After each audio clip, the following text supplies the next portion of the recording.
Hadis yang dimulai huruf F. Fa.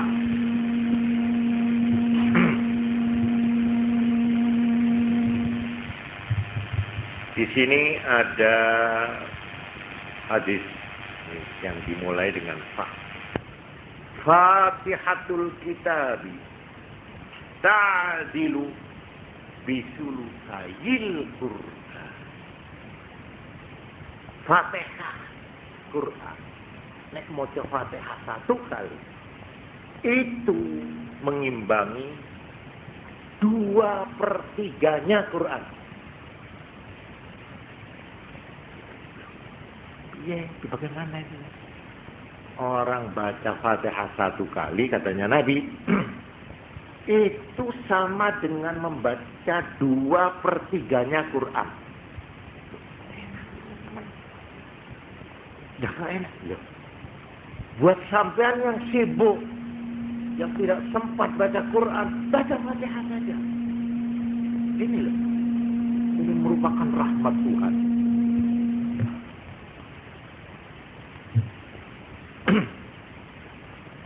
Ini hadis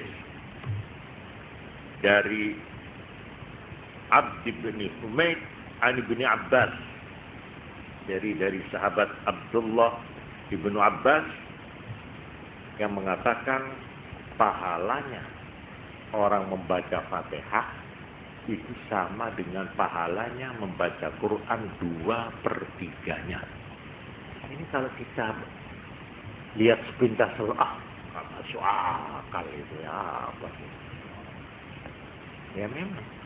Kalau mau dimasukkan akal, kita harus lihat Fatihah itu apa.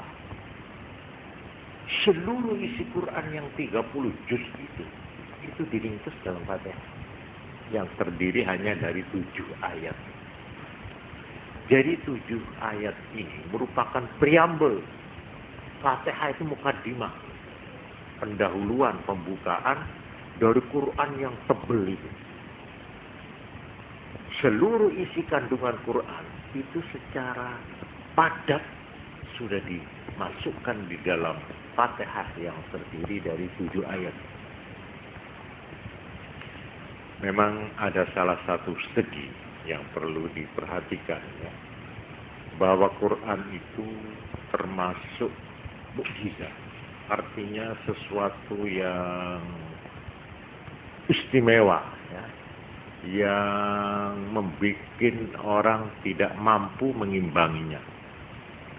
Quran itu disebut mukjizat. Mukjizat itu artinya mengalahkan, melemahkan pikiran, akal. Quran itu merupakan tantangan. Siapa yang tidak percaya bahwa Quran ini dari Tuhan, ayo coba bikinlah seperti Quran ini. Nah, ini segi mukjizatnya Quran itu ada 3. Satu dari segi bahasanya, ya, bahasanya. Ini kalau yang tidak ngerti bahasa Arab ya tidak ngerti. Dari segi bahasa, keindahan bahasanya. Kedua, caranya penyusunan redaksinya, ya, apa itu namanya, urutannya, ya, urutannya ayat demi ayat. Nomor 3, padatnya isi. Isinya begitu padat, hampir tidak ada sesuatu yang tidak dimuat di dalam Quran yang ada kepentingannya dengan manusia. Oleh karena itu Quran tidak pernah habis-habis digali orang. Ibarat sumber tidak pernah kering Quran. Mulai sejak zaman Nabi sampai sekarang tetap digali, diselidiki dan tidak pernah kering. Nah, ini mukjizat. Ada lagi mukjizat, yaitu segi spiritualnya, segi kerohaniannya Quran. Dia mempunyai khasiat, punya pengaruh-pengaruh. Ya kalau cara Jawa itu punya khasiat lan malati. Malati apa malati? Pokoknya orang kalau menghina Quran, sekalipun dengan bentuk umpamanya Quran dilinggui, diuyui, dinyek, dino, wong ku kok nemu glai. Ya mbuh dheke, mbuh anake. Mbuh apa ini satu kepercayaan. Ya. Sebaliknya, kalau orang dengan baik membaca Quran, sekalipun tidak ngerti maknanya, dia baca demi ini adalah firman Tuhanku. Katakanlah surat dari Tuhan. Saya ingin ikut membacanya. Atau dia apalagi mengerti itu ya, tidak ngerti pun, itu dianggap ibadah. Segi-segi yang positif dari baca Quran itu ada. Ini di sini mukjizatnya. Kalau tidak, ya sama dengan yang lain, tidak ada apanya, tidak ada artinya apa-apa Quran itu. Kalau tidak ada segi-segi mukjizatnya. Ini pernah ditantang ya. Orang Arab yang sudah tinggi kesusastraannya itu suruh bikin satu surat saja. Itu ternyata sampai sekarang tidak ada yang sanggup yang memenuhi syarat-syarat keindahan, kesusastraan dan kesenian ya, bahasa Arab ini. Jadi saya kembali lagi. Sabda Nabi ini tentang Fatihah ini saya kebetulan baca kok, saya pikir-pikir ini ya. Ini dari Ibnu Abbas. Ada lagi ini yang mengenai Fatihah ini. Dari Imran bin Husain, seorang sahabat Nabi. Ya, coba dengarkan aja. Saya tirukan nih. Fatihatul Kitabi wa ayatul kursi. Fatihah Quran dan ayat kursi. La yaqra'uhu ma 'abdun. Tidak membaca keduanya abdun, seorang hamba, fidarin, di dalam satu rumah,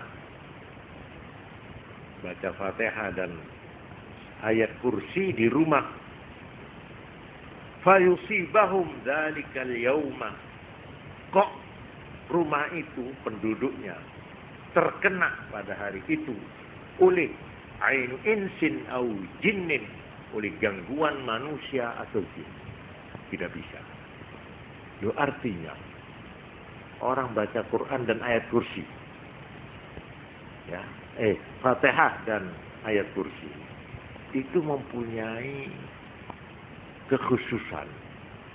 Itu ditakuti atau menjadi penangkal daripada kekuatan-kekuatan gaib dari setan dan jin.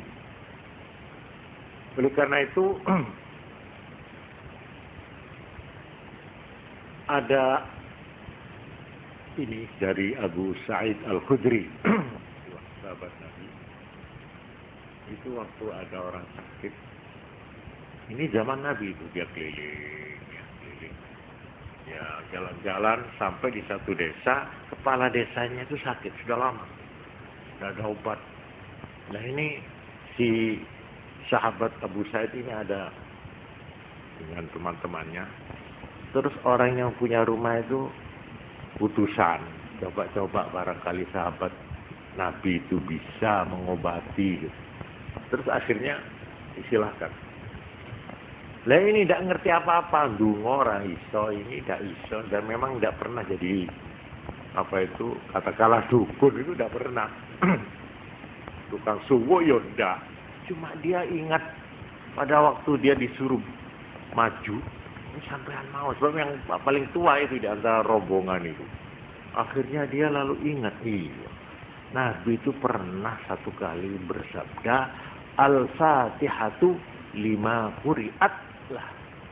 Fatihah itu tergantung niatnya untuk apa. Menurut saja, tak waca no Fatihah. Akhirnya dibacakan Fatihah 3 kali.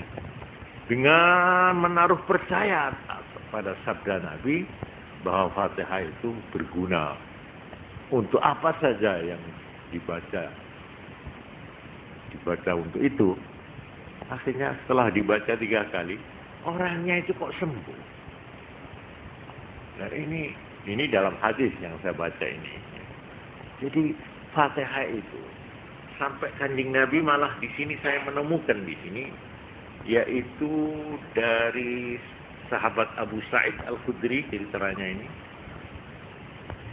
Fatihatul kitabi syifa'um minas summi. Fatihah Quran itu penyembuhan dari racun. Ini sabda.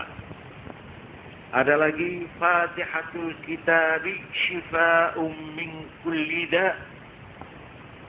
Fatihah Quran itu penyembuhan dari segala macam penyakit, baik penyakit hati, yaitu hati kaku, hati cenderung kejahatan dan sebagainya, maupun penyakit secara zahir.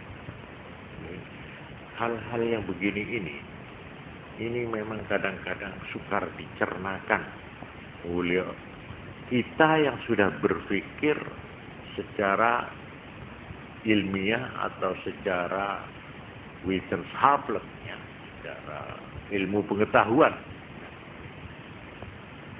Tetapi hadis semacam ini banyak. Seperti pernah Sayyidina Ali karramallahu wajhah pada waktu melakukan hijrah, itu jalan kaki dari Mekah ke Madinah. Sampai setelah sampai di Madinah, kakinya itu bengkak dan pecah-pecah. Sehingga pada waktu salat jamaah di masjid, beliau tidak hadir. Ditanya oleh Nabi, mana Ali? Anu sakit, kakinya bengkak. Oh iya. Terus Kanjeng Nabi turun pergi. Setelah sampai dilihat, apa Ali? Ini kaki saya. Nabi habis jalan. Dalam hadis itu disebutkan terus dipegang kakinya itu.